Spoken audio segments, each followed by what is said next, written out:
Hey everybody, and welcome to the season finale. How's everybody doing? How you doing, Alex?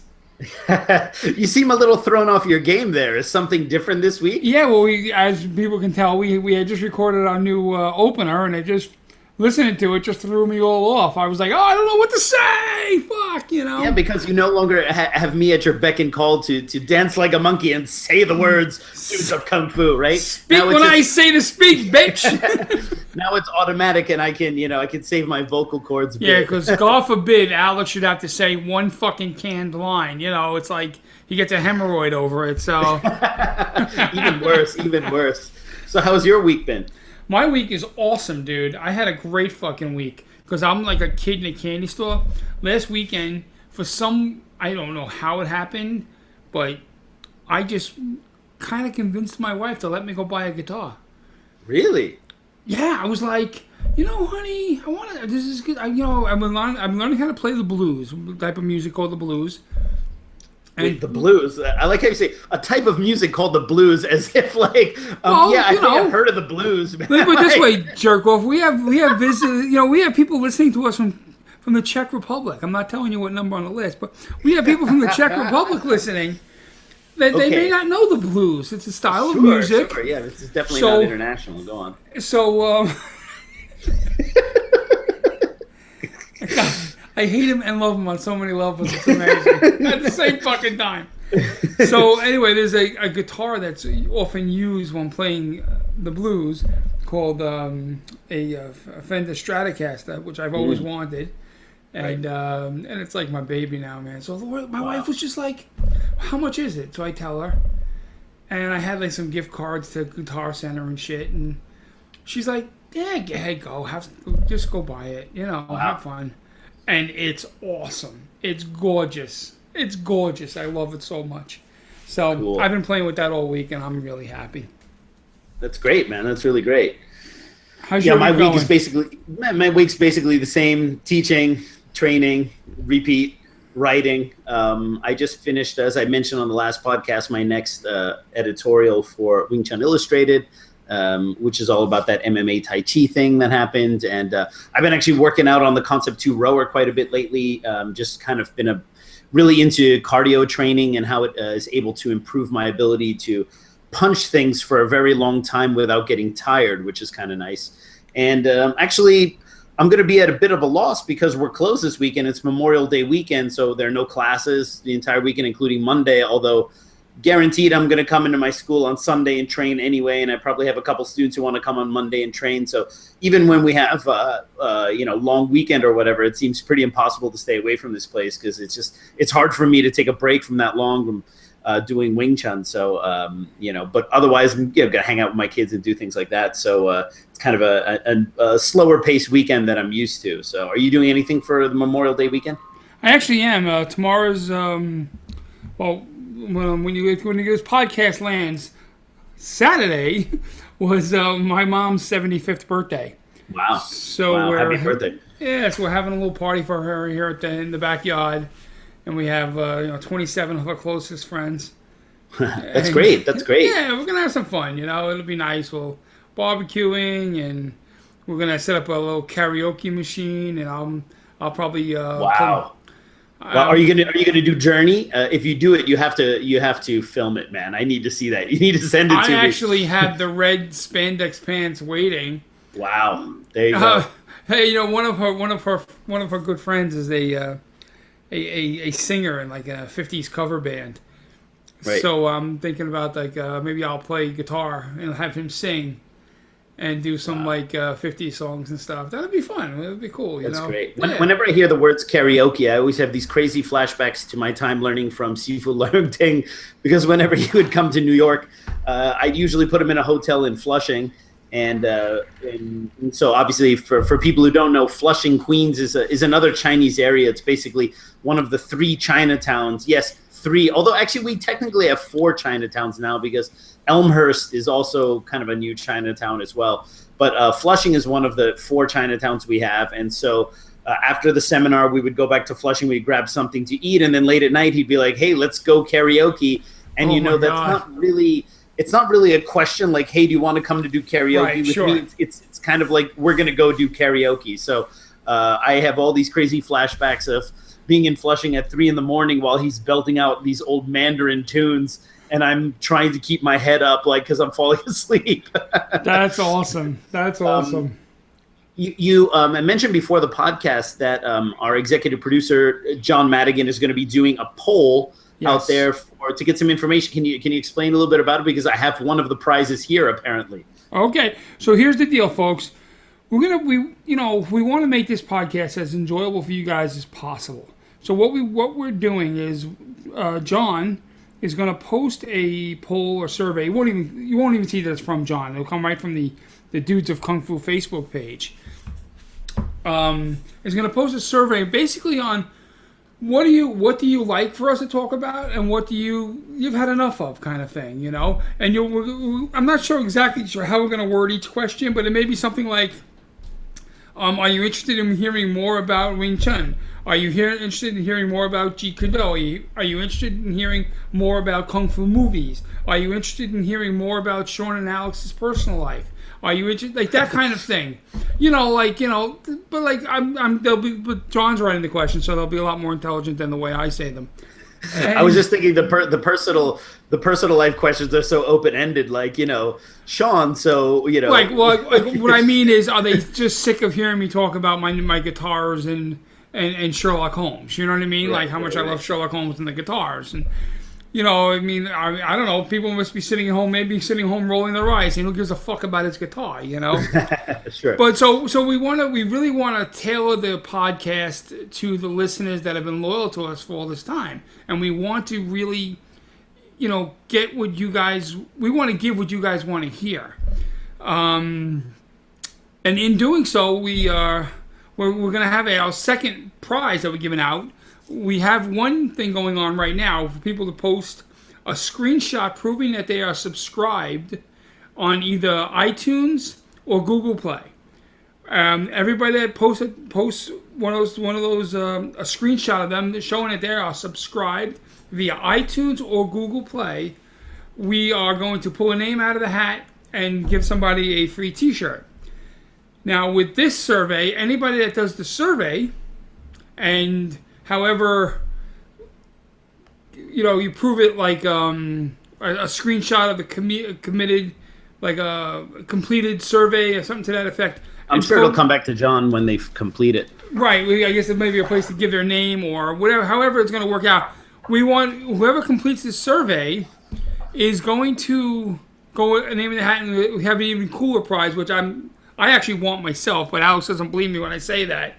Alex has this huge poster of himself that used to hang in his bedroom.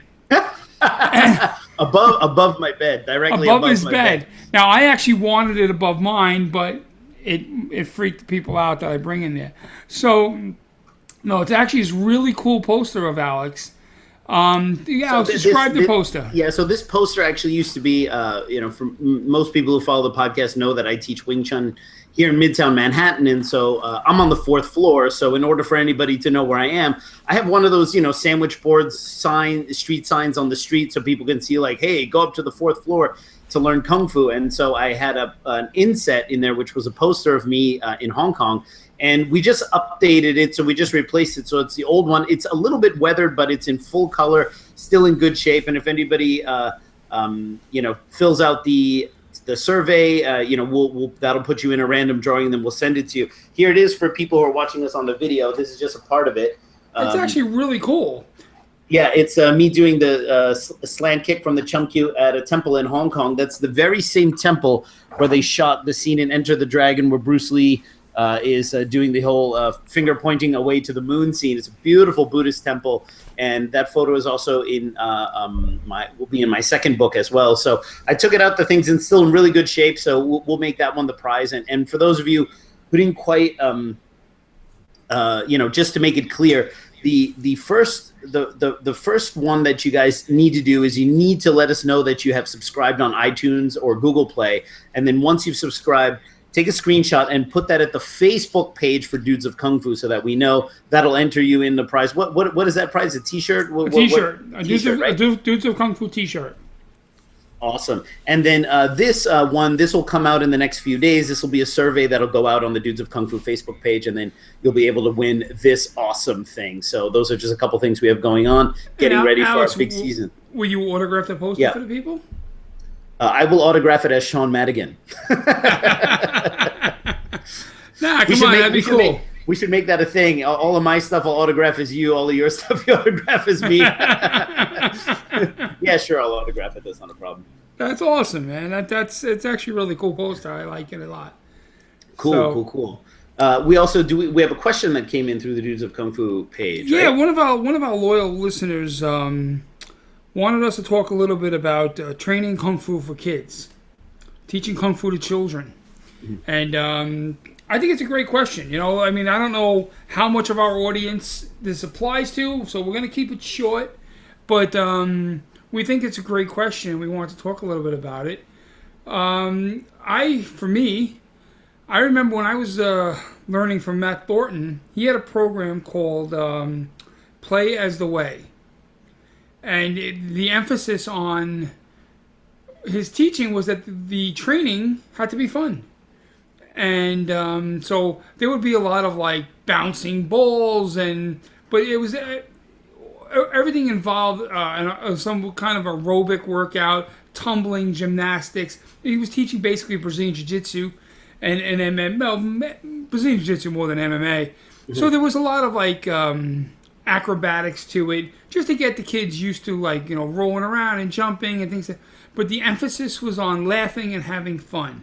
Sure. And I think that's I think that's the way. It can't be punishment. It can't be work. It can't be let's go train.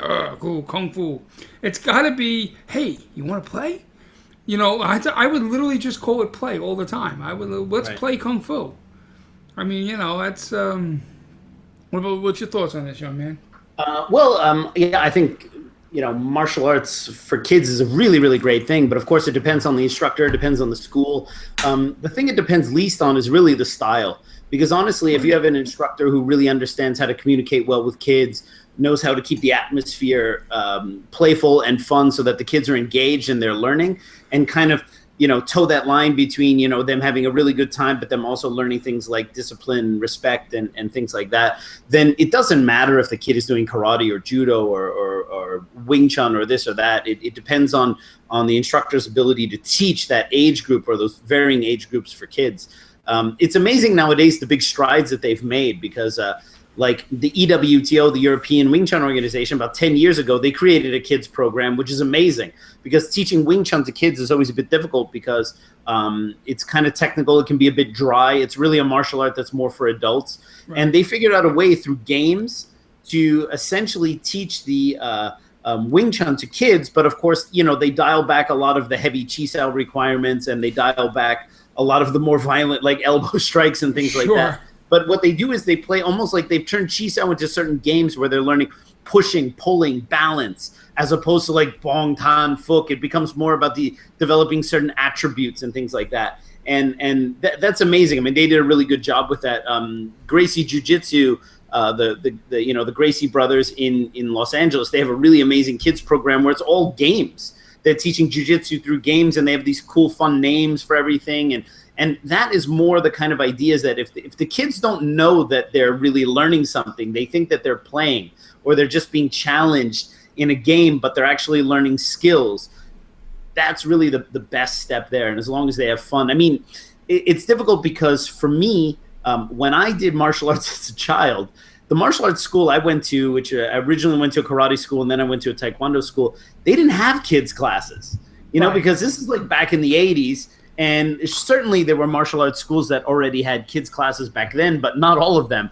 So I used to train with adults, and, I had to be quiet because the adults were quiet. You know what I mean? There was no chance to be the one kid that was acting up, because that was just not allowed. And even as a child there were maybe 2 or 3 other kids in the class, but there would be like 20, 25 adults in there. I knew that I wasn't supposed to misbehave or act out of line. But I realized when I see a lot of other kids when they're with each other, they don't have that. And I don't know if that came from my upbringing or that just came from my understanding very early on of what martial arts traditional martial arts training is. But it's pretty impossible to teach kids the same way that adults learn. Although I was the exception, but I don't consider I leave myself out of that argument, right? As long as it's playful, as long as it's fun, and as long as the instructor is really comfortable with that age group, training martial arts for kids is a great thing. In terms of specific tips or whatever, keep it playful is the only thing I can say. That's really the most important thing. Alex and I have a mutual friend named Carlos Gonzalez who teaches Wing Chun and Jeet Kune Do, and he's always posting pictures of him teaching his son, his daughter, and now his nephew, 3 adorable kids. And and you could tell they're having a lot of fun. You can tell this is not like some super serious kung fu going on here. The kids are laughing, they're having a great time. But you know what? He's teaching them about balance and structure, and it's some sort of like he always has some sort of cardiovascular running, climbing upstairs, but then he has mats for them to roll and tumble on and have fun. And I think that's a really awesome thing to do. I think that's a great thing to do. I kind of feel like even me with my kids, I kind of missed the mark when my kids were young. I was doing MMA a lot back then, and the training was very serious because the guys were getting in a cage to fight. So it wasn't a fun environment in the basement. It was work, So what we used to do, the one fun thing we used to do is, so we would train for like 2.5 hours a night. So about halfway through the class, we'd always take this break, and then I would, because I taught in my basement of my house, and I would yell up the stairs for my sons to come down, and they could each pick one guy to fight and roll with during the break, So it was a lot of fun. So my kids at the time were like 7 and 10, and they would come running down the stairs, and they would find one guy and be like, "Hey, you tattoo boy, yeah, come here." I'll never forget one day my son Nick was, he was probably about 7 or 8 years old, and the kids come running downstairs, and we had a new guy there. He was only, it was like his second night or something. So I explained to him what was going on, that the kids get to pick someone that they wanted to fight, and they have to roll around with them. So the new guy, who's being a sweetheart of a guy, says, "Oh, well, hey, pick me, I'll fight you." And I never forget my son Nicky turning around and going, "Get this, the new guy wants to roll with me." That's funny. As if he was the shit. But like that part there was really fun. But I really wished I had emphasized more of the fun in the training. Right. And I think they would be more into it now than they are. It's right. I think they would look at it. They looked at it as work, and that's my fault. I didn't do it right, and I wish I would have done it more like I said, like Carlos did, where it looks like it's obviously fun. Right. So that's the key thing. I got 2 little girls, and the littlest one seems to be the most interested. So she's not even 2 yet, but I'll go on top of her like when she's on the couch, and I'll position her feet on my chest so she has to kick me away. And then when she kicks me away, I wave my hands like she did something big. She starts laughing, and then I'll go back again. And then the second time, she puts her feet there by herself already, so she knows what to do. And then she kicks me, and then I'll take her feet and move them all the way to the side, and then try to go on top, and she'll reposition and put her feet on my chest and kick me off. So it's kind of like, kind of teaching him that way. And even my eldest daughter, Maria, I'll take a swipe at her head, and she has to duck underneath it, and just things like that are, for reaction and coordination and stuff. That's fun, but no bong tan foot stuff yet. So. Well, I had taught both my kids how to box, and they actually boxed at Gleason's gym. That was a lot of fun, actually. But, it's also interesting this week, totally by coincidence, that this is one of the topics. The producer for the Yip Man movies, which are actually what was the topic of last week's podcast. His name is Singwat Lam. I was chatting with him on WeChat, and he sent me a video where he was holding the pads for his son. I think his son is maybe 5 or 6 years old, and his son was doing like a full kickboxing routine, like jab, cross, low kick, high kick, and he was like doing basically kind of like a kickboxing or sanda series with the mitts, and his son looked pretty good. And you could tell as a dad, he was very proud because he just sent me this video without any kind of like, just like, check this out. And then it was pretty cool. And then he doesn't really write English, so I write him in Chinese. And then I said that your son is a Kung Fu genius. There you go. Cool. So yeah, that was kind of cool.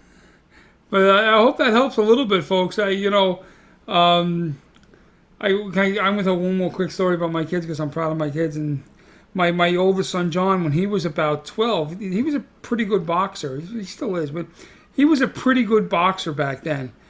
And we were boxing, and I was holding the mitts for him and stuff, and whatever. A shot got in and hit me in the nose. And I got a bloody nose. And it took a little while to stop, but it is what it is. I don't care. It is. Alex probably had 500 bloody noses. It happens, right? So, but that night, this gospel true story. He's 12, right? That night, I'm like, all right, it's like 9 o'clock or something. I'm like, all right, time for bed. And he goes, no. And I'm like, no, John, what do you mean no? Time for bed. And he goes, I don't want to go to bed. He goes, I'm going to watch TV. I'm like, I know that, but you have to go to bed. And deadpan looks me right in the face and says, I think you're forgetting who gave who a bloody nose. I looked at my wife. I says, leave the room because I'm going to fucking kill him. He needs a fucking beating right now.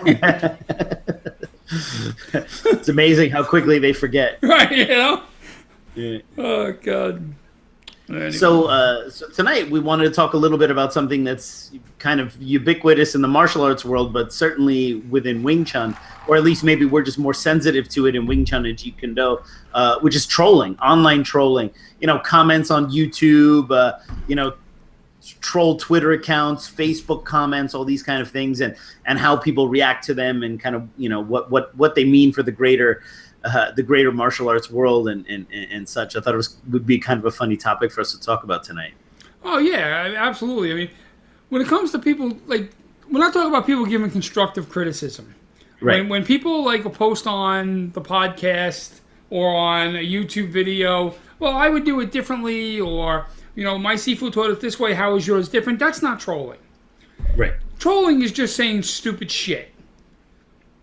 Saying stupid shit just to irritate people, not to educate them. To aggravate the other person, right? Right. That's the sole purpose. The sole purpose is just aggravation. And you know what? If you do that, you're a dick. Podcast over. End of topic. Yeah. The discussion certainly isn't whether there's any kind of defensive trolls or whatever, right. But it's certainly, it's funny. My students often come to me, especially my more senior students, and they're just like, "Oh man, I read this online. I saw this, and they wonder. They go, is it like a Wing Chun thing that everyone kind of hates each other and everyone trolls each other?" And I'm like, well, if you look at it, because I'm a total martial arts geek, and I'll go online and I'll get sucked into a rabbit hole of like Kyokushin karate politics. You know what I mean? So I'll be like, right. One night I'll just go and like look at what happened after Masoyama passed away and stuff, and I'll go, no, those guys have it too. And then look at like a Kempo karate, like after Ed Parker died, and like that was a total mess, right? Oh yeah, what a mess. So I think the thing is that if you do Wing Chun, you become very sensitive to the trolling that's based on Wing Chun. If you do Jeet Kune Do, you become very sensitive to that. I don't think hardcore Jeet Kune Do people really know the trolling issues of Wing Chun, for example. And then if you look at Hung Gar, there's lots of trolling in Hung Gar. So I think it's just that it's a matter of that thing that you concentrate on, that thing that you hold dearly, just gets the magnifying glass. But this is kind of human nature, and the internet has done something really interesting. It's allowed the spread of information to, go as quick of a snap of the fingers. You have information at your fingertips. But at the same time, it's also allowed people who 20 years ago would not have had a voice, and most likely for good reason. Right, exactly. It's kind of like the internet is a double-edged sword, because now anybody, even two knuckleheads like you and I, can have a podcast, Right, and which should be stopped. There should be like a petition or something. Stopped immediately. But if you think about it, 20, 30 years ago, this medium didn't exist. And if you and I wanted to be able to reach an audience of this size, Well, we would have to hustle and like get on TV or get on legit radio. And even then, I mean, what TV or radio station is going to allow you to talk about martial arts for 45 minutes to an hour? So the internet is this beautiful thing, right? That's allowed all sorts of things. But one of the byproducts of it is that anybody can post, you know, somebody who's an authority, a real true expert can write a beautiful dissertation on a topic.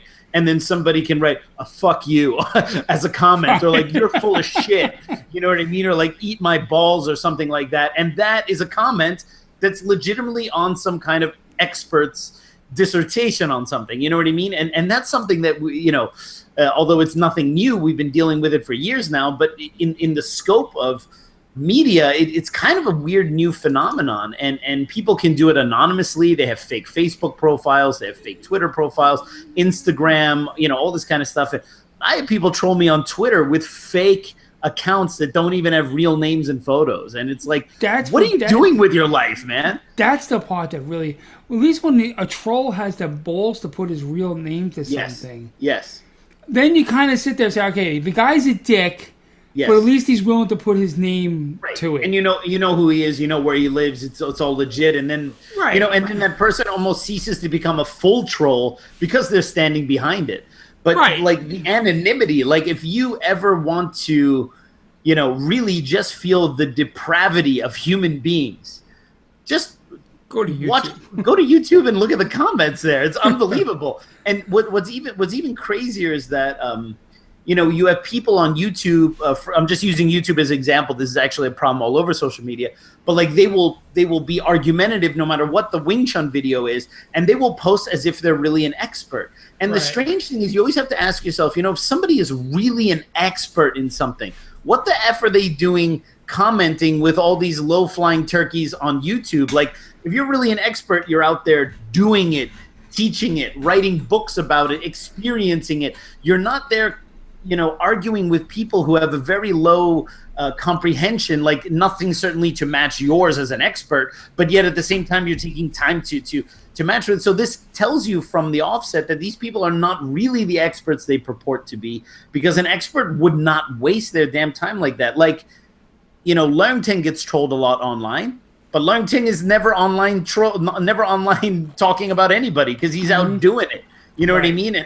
And, you know, although Moyat passed away a very long time ago, there are people out there trolling Moyat. If Moyat was around today, I doubt very highly he would be there himself commenting on it, because, you know, there's a certain point where, you know, you're either the dude that is doing the talking or you're the dude who is being talked about. Right. And it's much better to be the dude that's talked about than the dude that's doing the talking. And that's the hardest thing for trolls to understand, because by doing talking, they're trying to legitimize themselves. But it's totally a zero-sum game. They're totally defeating their credibility by doing it. Right. It's exactly right. I mean, the people that there's been people that I really became disappointed in when I learned that they were trolls. Right. You know, there's one guy in particular who I really, you know, was looking up to him in a way, you know, because he is in some ways like I don't want to say an expert, because he really has a lot of information, and he was helping me out with some things. He was guiding me along, and then I learned that he's a fucking piece of shit fucking troll that does nothing but troll videos on YouTube when he could be so much more. Right. But he's just a fucking lowlife. And it just, you know, and it really annoys the shit out of me, because it was more the disappointment in him as a person. Right, right. You know, like, that really upset me the most. I mean, and he actually fucking he trolled. I had posted a video of my seafood doing a small section of the long pole form. My seafood was teaching my students and me, because corrected a mistake I had made on the long pole form. We videoed it and we threw it up on YouTube, and this dickhead fucking made a stupid comment about Moyat and the pole, and it was just so lame. I was just like, what the fuck are you doing? Like, grow up. It's even more embarrassing because you know who it is, and that person doesn't know that you know that they're doing it. And for the audience, we're obviously not going to reveal who this person is, but I was the one who had figured it out and told Sean about this notorious. I mean, he is probably one of the most notorious YouTube trolls, and he thought he was basically trolling everybody, Leung Tang, William Chang, all these guys. But he made a couple mistakes that gave away his identity pretty easily, because and this was, I mean, he's been doing this for years, and this started happening years ago. And occasionally I suffer from a bit of insomnia, so at 2 a.m. it wouldn't be unheard of that I'm like, okay, I'm gonna go down this rabbit hole of the internet now for the next 2 hours. And I would scan this person's YouTube comments, because he was particularly vicious against Leung Tang, and which, by the way, is nothing new. And I was very close to Leung Tang for 9 years, and if anybody says bad things about Leung Tang, sometimes I'm like, well, you don't even know the half, sir. So, and that's no real slam on my former teacher, but he is not an easy person, and it's understandable why he is not well liked among certain members of the Wing Chun family, and that's fine. But there was this one troll who just every video just went at it, just with like massive viciousness, and then I started to think, like, who the hell is this guy? Because clearly from the way he was writing, it's American English. He wasn't a British guy. He wasn't some Chinese guy. There was no Chinglish in there. There was no European inflection. He wasn't a German guy. He was straight up American. He'd say like bro and all this kind of bruh and all this kind of stuff, right? So I'm like, okay. Sean, did you ever take those tests in high school where you're trying to figure out what kind of job you'd best be suited for, like the guidance counselor, right? Oh yeah, absolutely. So mine was detective or FBI investigator. So that is actually, which is funny because I think I've applied my kind of investigative brain to the martial arts. But so I just sat there and I'm like, okay, I'm gonna like totally Sherlock Holmes, AKA Columbo, maybe more like Columbo, this guy, right? There with my, glass eye and my weird questions, right? So one more thing. Yeah, one more thing. So I started looking into it, and I started looking at all of his comments, and I started to see that there were lineages that he bashed more than others, and there were certain lineages that he didn't bash. And there was one in particular that he didn't bash. And then I realized, I'm starting to think this guy might come from this particular lineage, right?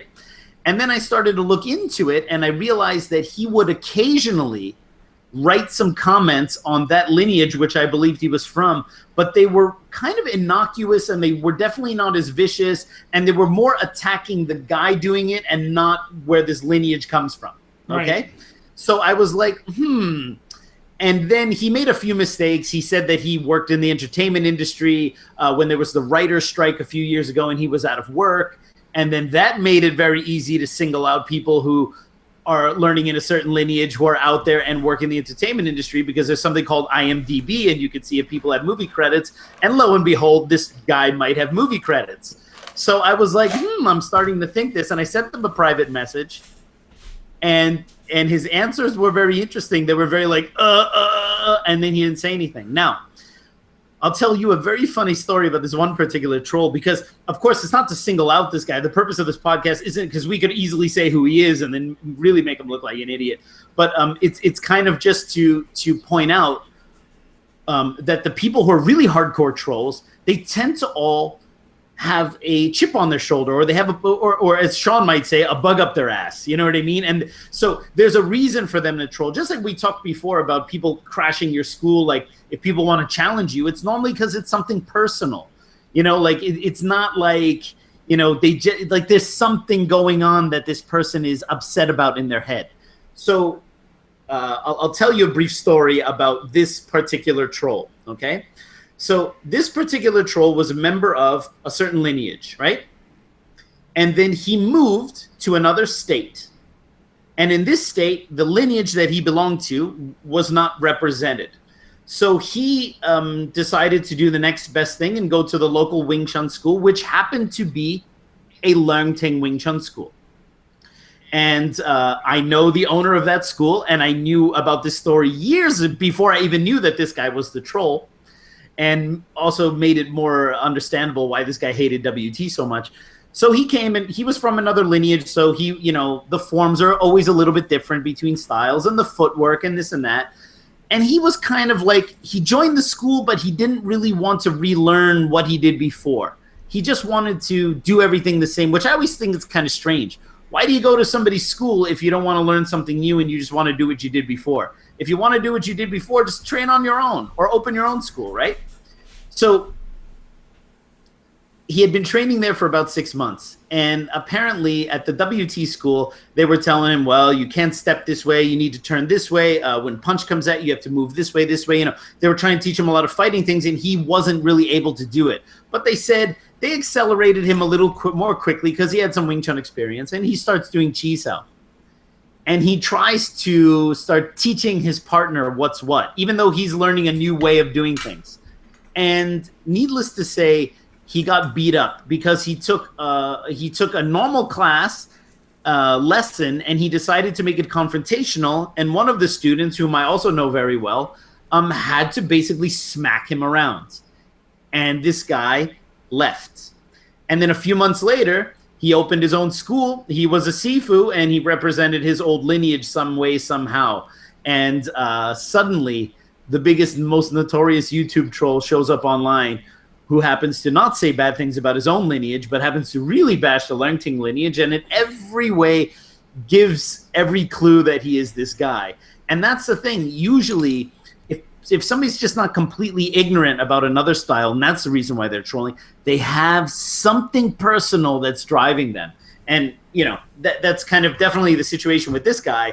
But I feel that most of these people who troll, they're either lacking something or they have something, there's some anger, some unresolved anger inside of them, and they need to lash out, make themselves feel better. I don't know. What do you think about that? No, I agree. It seems to be like there's a lot of jealousy. I think with people that I have seen, especially like on Facebook, I think they get jealous of other people's success or other people's notoriety and fame. Right. You know, right. It's like, not that this happened, but like picture like, Alex and I are great friends, but like secretly I'm pissed off that he's famous and I'm not. And next thing I know, I'm friends with him, but now I go into some like secret Wing Chun group as, pick a name, whatever, and as Ice-T Chung, and I start trashing Alex. It'll all derive from my jealousy at his fame. And why is he famous? Because he's good at what he does and he puts the work in. If people feel like, and I feel like with trolls this runs rampant, they forget that other people are most often very good and famous because they put the work in. Right. And they were more... Alex is famous in Wing Chun because he works hard at it. Not because he's lucky, not because... I'm sure a little bit of luck was involved. In fact, I think he's famous in spite of his looks. But no, big head. He put the work in. The guy, he's not sitting on his laurels. He's fucking working his ass off. And he builds himself up first, and by raising himself up, raises those around him up, and that's the way we have to be. If you look at Alex as an example of the way a Wing Chun instructor should be, other Wing Chun instructors want to be around him. Why? Because Alex builds himself up, and in building himself up, takes his students with him, takes his compatriots with him. He can make sure that his bong sao is correct without saying to me, Sean, your bong sao is wrong. He can say to me, let me show you how I do mine. If I'm not interested in it, that's up to me. But he builds himself up. When I say builds himself up, I don't mean by advertising. I mean by working hard and by putting in the training. And if these trolls would fucking put the work in, they would get better at what they're doing. They would get more famous. They would... and I kind of feel like this idea of it's not a it's not a zero-sum game. Zero-sum game. Yeah. It's not a zero-sum game where, like, if he's famous, it takes away from my fame. It doesn't. Right. Yeah. You know, if I wanted to be famous, well, one thing, I should lose some fucking weight, work hard, get better at what I do, and perhaps I'll get famous. It's up to me. Excuse me. But I don't need to dig on Alex and other people that made it to make myself better. You know what I mean? Right. The other day, Alex, it was posted publicly, so I can talk about it, right? Alex was invited to a Bai Si ceremony in the Wan Kam Leung lineage. Wan Kam Leung was a student of Wong Sun Leung, and one of his students also teaches here in New York. And so this is, quote unquote, Alex's competition, right? Not that Alex has ever used that word, but they both run commercial schools in New York City. So in the real world, we're the only two. So actually, we are literally each other's only competition. Right, exactly. So there was, what's his name? William Kwok? William Kwok, Sifa William Kwok, yeah. Right, so Sifa William Kwok had a Bai Si ceremony, which I saw some of the pictures. It looked amazing. Yeah, it was. And he invited Alex. And he invited some of my Seabox, William Moy and Miguel Hernandez. And I thought it was such an awesome thing to see these top-level Wing Chun people come together and celebrate an awesome happening like this Bai Si ceremony. And it was perfect in that there was the people that were there obviously are not into fucking over other Wing Chun people. Right. The people that were there to celebrate a different lineage getting disciples. Like how Alex wasn't sitting there cross-armed saying, fuck, these 4 students should be with me and not with William Kwok. It's like he genuinely had a smile on his face. He was with his compatriots, other Wing Chun people that put the fucking work in, and there was this awesome ceremony that he was involved in, that he was invited to take part in, or at least participate and watch. Right. And I can picture, and I just know it, I can picture some Wing Chun people in the New York, New Jersey area looking at that picture saying, why wasn't I invited? You know, damn it, I should have been invited. That fucking Alex, he can't even keep the same hand color. You know, it's like, and instead of saying like, oh, I better work hard and do what I can do to put myself on that level, all these people will do is shit on the people in that picture. Right. They'll shit on my C-Box. They'll shit on Alex. They'll shit on William Kwok's school because they were not invited to this ceremony. That's me. Why wasn't I fucking invited? Well, you'll get to meet Sifa William Kwok most likely at my anniversary, so we've sent them an invitation as well. So you'll get to see those people. Well, it's interesting that you said that, in particular the way you said it, and I think that this is something that's obviously it's as old as kind of human interaction. Did you ever read the book Zen in the Martial Arts by Joe Himes? Of course. Yeah. So Joe Himes has one of the chapters in the book where he's talking about cutting the line. And what which is basically what you said about people who build themselves up. Now, we're not talking about building yourselves up ego. We're talking about developing yourself, right? Developing your skills in martial arts, in business, in whatever it is that you do. And so what often happens is that somebody will try to, increase their line of skills and abilities. And this could be, within the martial arts themselves. This could be running a school, whatever. You're increasing your line in terms of your skills. And other people, they don't want to do the same thing. They don't want to increase their own line. They want to just find some way to cut yours. Right. And that is the problem. And although he wrote that book, I think in the 70s, way before the internet, but that's essentially what a lot of this internet trolling is. They're looking at somebody. And it's not to say that like some trolls may legitimately disagree with something because, oh, this guy's doing something different than my lineage or whatever, right? But really what they're trying to do is they're trying to find some way to cut that person down so that they can feel better, show that they know more or something like that. And truth, and I want to tell you, it's not limited to people of our generation. And I'll mention something that I personally find brutally sad. All right, like well, sad, but also kind of like in a train wreck kind of way, where like you still want to look at it. You know, like are those bodies flaming? I think they're flaming. Hey, honey, look. Those bodies are flaming, you know. Now, what I mean? when he says flaming, he doesn't mean fabulous. He means he's actually on fire. Yeah. So there is a student of Grandmaster Yip Man who is actually on Facebook, and which is very rare because most of Grandmaster Yip Man students are quite old now, and most of them are not in a life stage where Facebook is necessarily something they would want to do. But there is one. He's on Facebook. And he's somebody who was actually a very early period student of Grandmaster Yip Man, but he kind of came out of nowhere. I mean, over the years, I mean, I'm a big Wing Chun geek. I saw his photo pop up here and there, whatever, but he never ran to school because he never taught professionally, and that's fine. But now suddenly he's using Facebook as this platform to essentially denounce all Wing Chun that he doesn't agree with, which is essentially all Wing Chun except the Wing Chun he does and maybe one other guy, right? Because everybody is wrong, because he's the only one who really teaches it the way he did, and this guy's fake, and that guy's fake, and so on. And I remember somebody, you know, he even said, like, oh, Leung Ting was never a student of Yip Man, and then somebody sent him the interview that Yip Man had where Yip Man said Leung Ting was his closed-door student, because it was actually in an interview. It was in the 1972 New Martial Hero, and then he's like, well, you don't know how much the guy paid to have that put in there. I'm like, this is an interview that came out while Yip Man was alive, you know?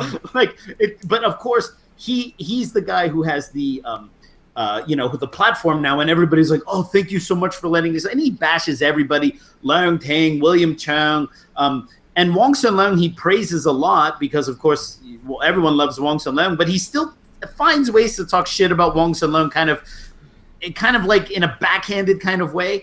And then here's the funniest thing. I don't know if I mentioned this on a previous podcast, but he said, I am not doing this to put other people down. I just want the truth to be out there. You know what I mean? So he's assuring us that none of these things are personal vendettas. These are all, this is all the truth as if it's coming from he himself, the Almighty, right?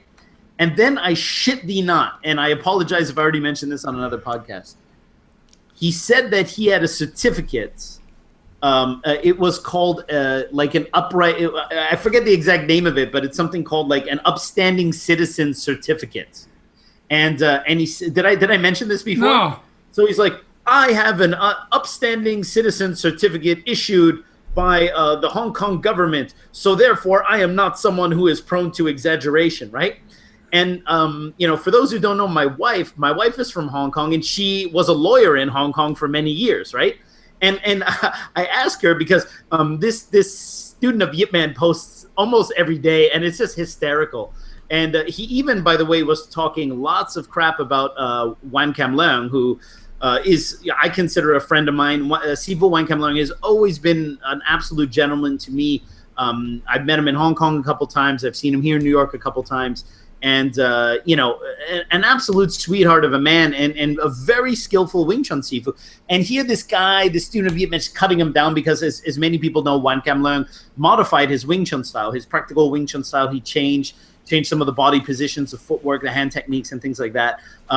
And, of course, because he changed it, it's not the traditional Wing Chun. So this student of Yip Man is just bashing, you know, Wan Kam Leung and all this kind of stuff. And then he wrote that he had this upstanding citizen certificate or whatever. Therefore, he is not prone to exaggeration. And I asked my wife, I said, Carol, you were a lawyer in Hong Kong. I'm like, what is this upstanding? And by the way, it's not actually called an upstanding citizen certificate. The exact name escapes me, but it's something very close like an upstanding citizen certificate, right?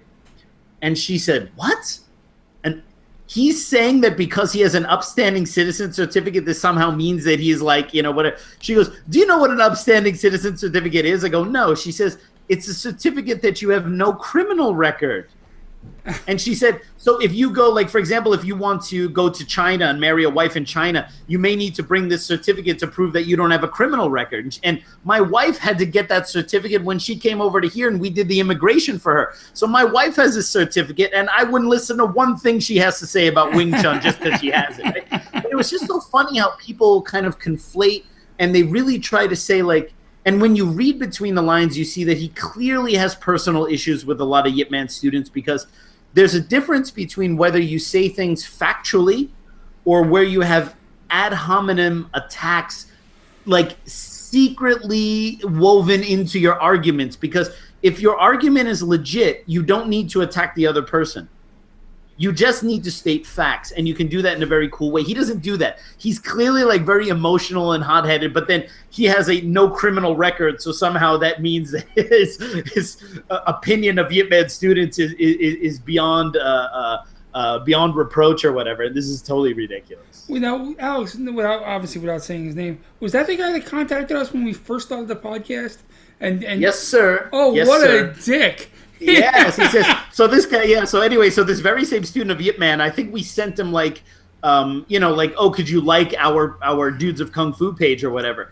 And then totally unsolicited, he sends us a message to the Dudes of Kung Fu page where he says, Bruce Lee did not understand force theories, therefore his Jeet Kune Do is not real martial arts and all this kind of stuff. And it was kind of like, no, this is just a podcast where we're talking about martial arts. You know what I mean? And then the funny thing is I actually had to correct him because his understanding of the term sifu was incorrect. And because for people who may not know, that in Chinese, there are two characters that mean sifu. I think I've discussed this on the podcast before. Sure.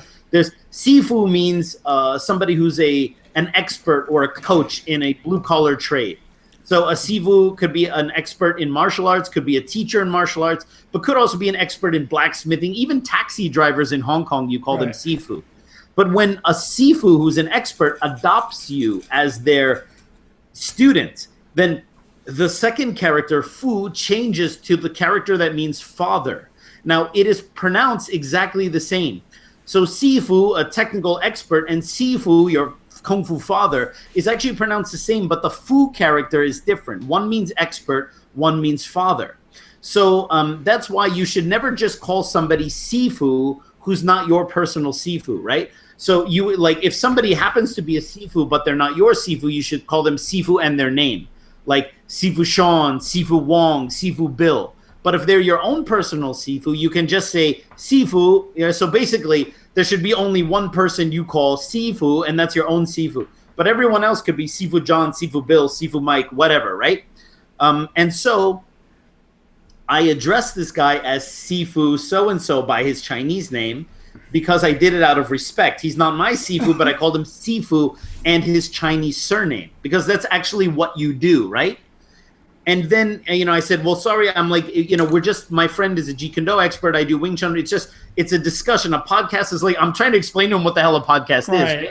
And then he's like going, no, Bruce Lee didn't understand force theories and all this. And I'm just going like, back in the day, because he probably knew Bruce Lee, and even though he was Bruce Lee seeing, Bruce Lee probably smacked him around at some point, and he's had this thing up his butt for many years, and now Bruce Lee's been dead for over 40 years, so it's a very safe thing to talk shit about this guy, right? So anyway, he then said, oh, I feel very strange that you addressing me as Sifu. But the thing is, I didn't just call him Sifu, I called him Sifu and his name, which is correct Chinese etiquette, and I said, so-and-so Sifu.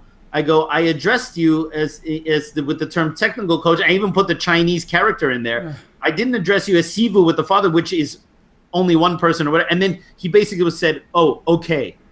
So the funny thing is this guy who stamps his Wing Chun Bible on the podium for everyone to listen to him was actually in error when it came to some very simple Chinese traditional thing.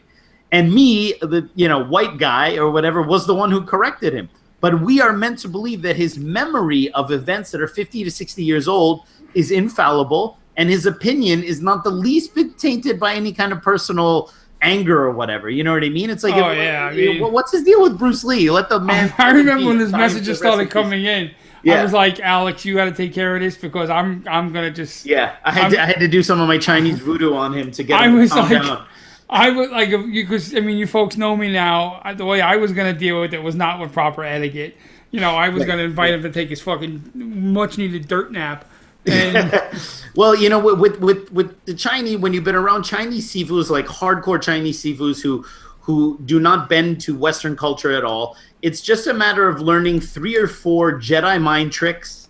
When you master these 3 or 4 Jedi mind tricks, they are just like clay in your hands after a while, and that's it. Like maybe on a future podcast, I will discuss the Jedi mind tricks in dealing with Chinese food. But on the other hand, I'd probably just rather keep them to myself. It's part of the secret of my success, if I'm quite honest here. Well, you know what, dude? We have a huge announcement. I mean, it's not really huge, but it's for Huge. us. It's huge. It's huge. The best. The best. It's all the best announcements. I'm not going to go there. If you're a loyal listener to the podcast, you will know that we've been having some fun with the U.S. state of South Dakota because none of these motherfuckers will listen to the podcast. That's right. We get a list of countries, and within the United States of America, a list of all the amount of downloads per state.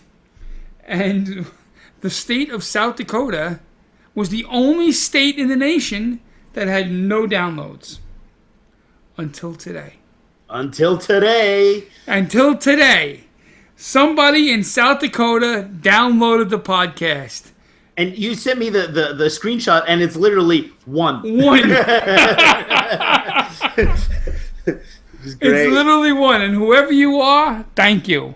And even if you're just like some guy from Chicago. Yeah, I assume somebody's driving from Chicago to Montana, just drove through South Dakota on the way over there and just downloaded it while they were on the road just to appease us a little bit. That's also highly likely. Appease us means just get us to shut the fuck up about it. But I thought we'd have some fun with this. Here we go. So, I looked at the countries that we have the downloads in, and I copied the top 20, and I said to myself, I bet Alex can't name the top 10 countries. And some of the countries, I was actually surprised. I was actually, wow, really? Mm-hmm. So of all our downloads, Alex is going to try and name the top 10 countries that we have our downloads in. That's a lot of countries. Can I at least try to get the top 5 to 10? Okay, so go with the top 5. All right. Well, certainly the USA has got to be. If it's not number 1, it's got to be. It's number 1. Okay. I would assume in the top 5 is also Germany as well. Number 4. Number 4, yeah, because Germany, obviously, Wing Chun is big. And also I have that sexy German name, so that must bring a lot of people there. What about England, UK? That's number 2. Number 2, all right. Canada. Number 3. Number 3, wow. So I got 1, 2, 3, 4. Yes. Whoa. Good luck from here. 5. With a number 5. Wow.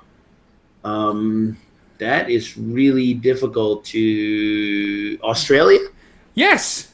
Holy crap, I got all 5? Yes. So the top 5 are the United States, the United Kingdom, Canada, Germany, and Australia. Wow. Holy now, there's a huge Wing Chun community in Australia. Absolutely. David Peterson's from there. Too, yeah. So that makes sense. But now, how about 6 through 10? No chance. You know what? I've learned one thing in my many years of being married: you quit while you're ahead. Okay. I got the top 5. I'm not gonna make myself look like an idiot. I'm gonna just read them out if you don't mind. Okay, go ahead. I'm gonna go down to number 20 just because I'm actually impressed by it. So number 6 is Sweden.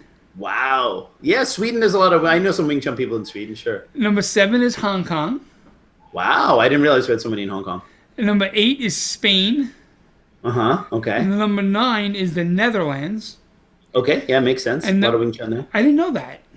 Yeah, sure. Well, that's where the E.W. Jowett school's there for a while. That's where the infamous Sifu Sergio is from, and also Benno Westro's also there too. So okay, I didn't know that. Yeah, sure. Number 10 is Ireland.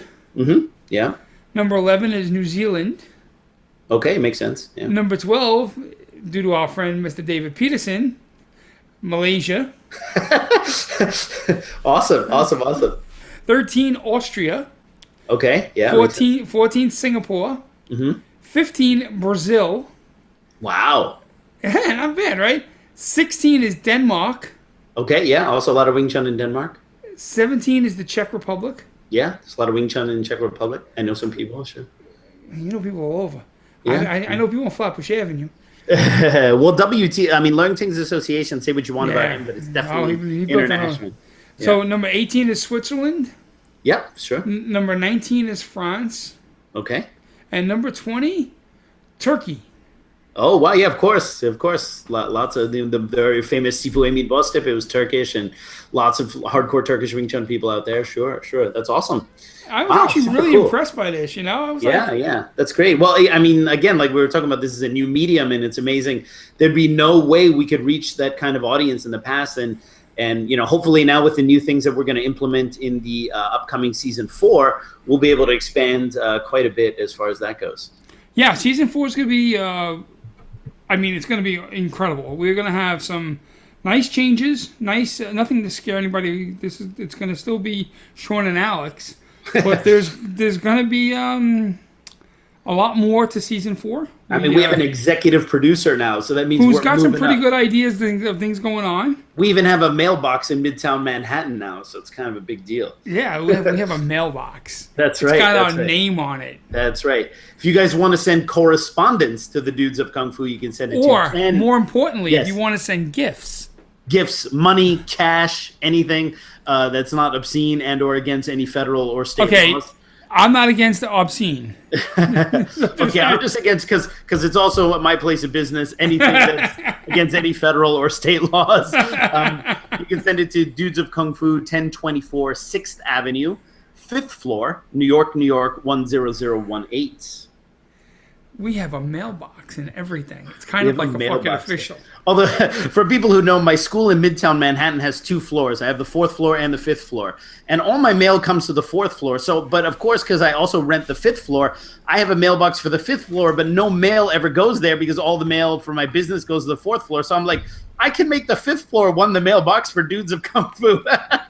And lo and behold, now we have a legit 6th Avenue address, which also happens to be City Wing Chun's second mailbox. Shh, you're giving away our secrets, man. That's okay. Any Google search would reveal that in half a second. So we want to thank everybody that ordered the T-shirts on the website. That's really cool of you. We appreciate all the support. Yeah, post photos with those things and tag the Dudes of Kung Fu on it. So put the T-shirt on and post a photo of it. That'd be awesome. Especially if you're good looking. Well, we could fix them in Photoshop. Don't worry. Right, there you go. We'll put your face on them. I happen to be. I'm slightly overweight, but I'm a very good-looking man. My mom told me that. Well, we all know moms would never lie about such a thing. Well, yeah, no. When she hears me sing, she tells me I suck. So she's pretty honest. So for today's Cantonese lesson. Oh, I'm so excited. Yes. So I figured I'd teach you just kind of like a typical greeting in Cantonese. And then I figure, for our Jeet Kune Do and Wing Chun listeners out there, maybe I would teach them how to properly pronounce Bruce Lee's Chinese name. Because I hear all sorts of kind of butchery when it comes to that. So, and again, I'm not purporting to have the best Cantonese pronunciation, but mine is pretty good. See. Oh, is that your guy? That's the IT guy in my job that I annoy with. That's the guy you're breaking with your Cantonese phrases. Yamogacha and Faidila. You know what's so funny is, had you not shown me that photo, that is exactly what I expected him to look like. Like there was like no disconnect between the image I had in my head and what you just showed me on the screen right now. He's like every Chinese IT guy on the face of the planet. Every time I say Faidila, he just looks at me, turns his head, he's like, I'm going to stab you in the neck. I'm going to stab you. Yeah, it is so funny. That is so funny. So, okay, so when you want to say hi to somebody, okay, of course, there are a lot of people out there. You know what totally drives me nuts is like people who think they know Chinese, and they're like, you could speak some Cantonese. Cool. Hey, ni hao ma. And I'm just thinking like, bro, that's Mandarin. Like, and you're also saying it really poorly. So just stop right now. In Cantonese, when you say hi, it's the same like in Mandarin. Obviously, the pronunciation is a little bit different, but you basically it's literally 2 words, and it's you and good. Like you good, it's kind of almost like saying like you good, and it's lei ho, lei. So lei is you, and ho means good. So you hear ho all the time in Chinese. Yes, ho. So, if somebody, if a Cantonese speaker growing up, I knew a hoe, and she was. You can imagine if a Cantonese speaker comes to New York and then, is saying ho ho ho ho in in a certain mixed company or whatever, they may get in trouble saying that. So the standard way is you say lei hou. Now you don't actually say lei hou ma, which would be the Cantonese equivalent of ni hao ma. Lei hou ma means more like, how are you doing? Which is kind of like, let's say you weren't feeling well before, and I want to know, like, are you feeling better? So it's a serious question. You know, like when somebody asks you in English, how's it going? Or how you doing? It's not a serious question. It's just another way of saying hi. Right. But if they say to you, how are you feeling? Yeah, exactly. So when you say lei hou ma, you're asking more of a personal, like, how are you actually doing? But you just want to say hi. You just say lei hou, lei hou. Right. But more colloquially, the Cantonese actually say lei di ma. So lei is like you. Lei. Dim. Lei. Yeah. Dim. Dim. Lei di ma.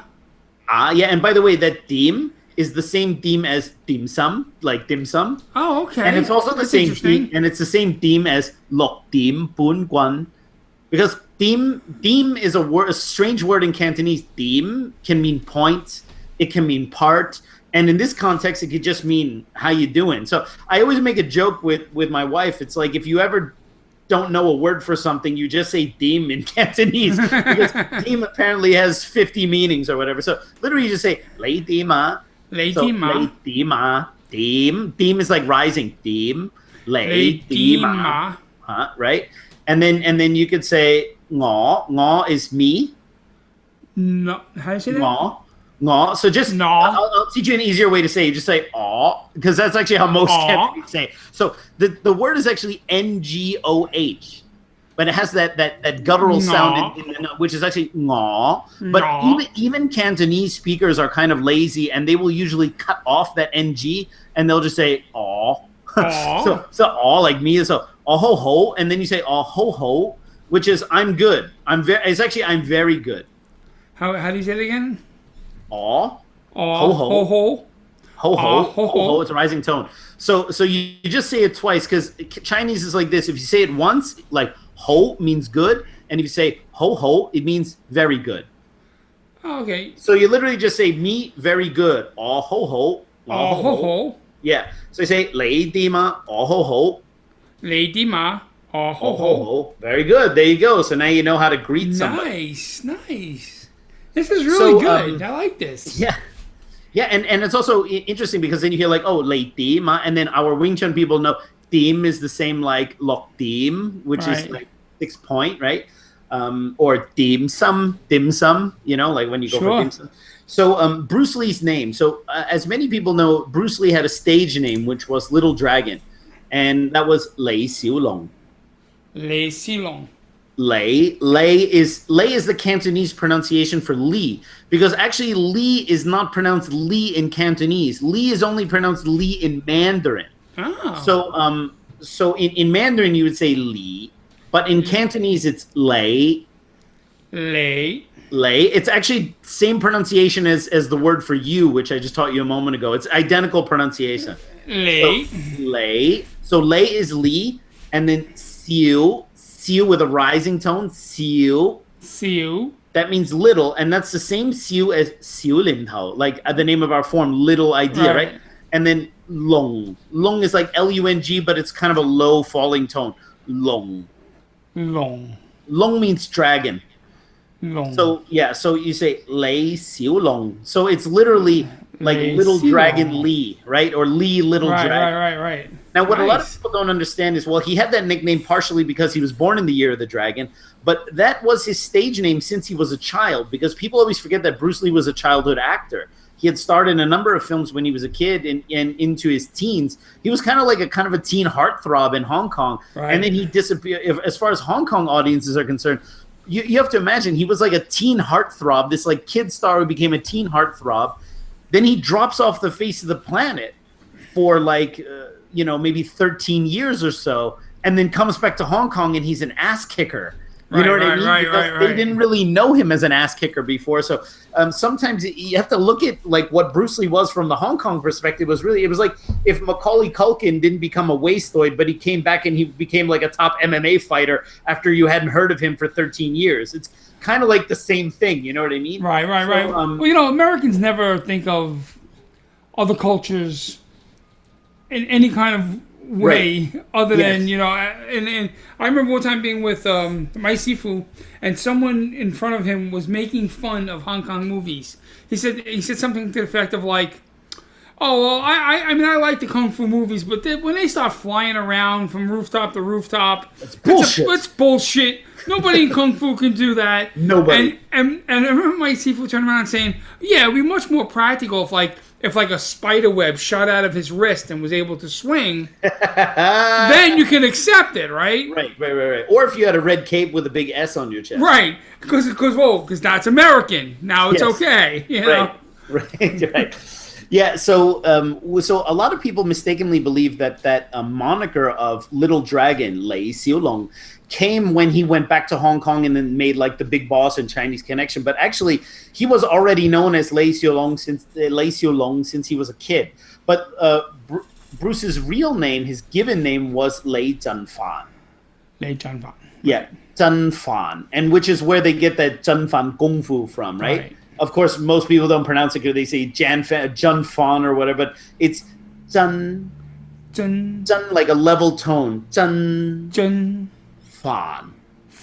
So like a double A, like a long. It's not Zhenfan. It's Zhenfan. So Lei Zhenfan. So Lei Zhenfan was his given name. That was like his actual Chinese name. But that he would only and the interesting thing is Bruce had many names when he was a child. Like Saifeng, like the Phoenix, they gave him the female name, and what some of that had to do, you know, the story that was in Dragon, the Bruce Lee story, that they gave him the female name to ward off this. That was actually true. That he had that as a nickname. That was the one right thing. That was the one right thing that they got in that movie. And the other thing, which was interesting, is when you look at Bruce Lee's school records, which for anybody who's got the chance to go to Hong Kong and go to the Hong Kong Heritage Museum in Sha Tin and see the Bruce Lee exhibit, which is amazing. They collected all this stuff, you know, from like you have Bruce Lee's books, like the ones from his shelf on the shelf there. You have all his training equipment. You can see it like in front of you. It's amazing. And for every Bruce Lee fan, it's unbelievable. You see his handwritten notes, his business cards, everything, right? But what's interesting is when you look at his school records when he was a kid, he went by about four different names. Wow. Like in his school records, he was actually registered under different names. And I don't know what the exact story behind that is. I know that Lei Zhenfan was his actual name. Lei Xiaolong was a stage name. And Saifeng, the little Phoenix or whatever, was just what they called him at home when he was very little to ward off the evil spirits by giving him a female name or whatever. But he actually had I think it was 3 or 4 other names that he was actually registered in school, which is very interesting. I need to maybe talk to, you know, maybe Jeff Chin or one of those Bruce Lee, you know, fanatics or whatever. Maybe they have an answer for me on that one, because I really don't know. But anyway, that's your Cantonese lesson for the week and the last one for this season. Outstanding. This was a lot of fun, man. I had a great night tonight. Yeah, today was a lot of fun. I hope you guys enjoyed our season 3 finale. We look very much forward to bringing lots of new and exciting stuff for you guys on season 4. So we got some very interesting changes coming down the way. All good, all super positive. Absolutely. In the meantime, you know, we're going to take a very, very short break while we kind of get all these things ready. But if you have not listened to old episodes, please take the time to binge listen to all of our old episodes. Let your friends know about it. Share it, like it. Go to the Facebook page, like it. Let people know about it. Follow us on Twitter. Tweet us out. Send us messages. Let people know. Buy the t-shirts, take photos with it on there, tag Dudes of Kung Fu in everything you post online, even if it has nothing to do with us, and let people know how much you love our podcast. And we look forward to bringing you guys new and exciting content in season 4 and beyond. Well, I want to tease one thing. Okay, go ahead. So many people have asked for this. There's going to be a way. I'm not saying what the way is now or anything like that. There's going to be a way. It's going to be possible that for one episode, you people out there, one of you, will be the third dude. the third dude. Which is kind of cool. Yeah, we get people asking us to do it all the time. Usually, some people who we were like, okay, maybe, and some people were just like, no, this guy's terrible, no way. But now we will. Yeah, we are going to have a situation where have a methodology. Have a methodology based on timing, speed, and rhythm, where you guys can become the third rhythm method. So yeah, looking forward to that. That's going to be a lot of fun. And yeah, thank you guys for really super supportive season 3. It was really amazing, and look forward to the next one. And we'll be back in a few weeks, right? A few weeks, we'll be back. We'll let you know. We'll post online. You guys will know all about it when we go. We will toot that horn. Everyone will know when the dudes are back. All right, guys. Well, it's been fun, and we'll talk to you soon. Take care, guys. Bye-bye. Bye-bye.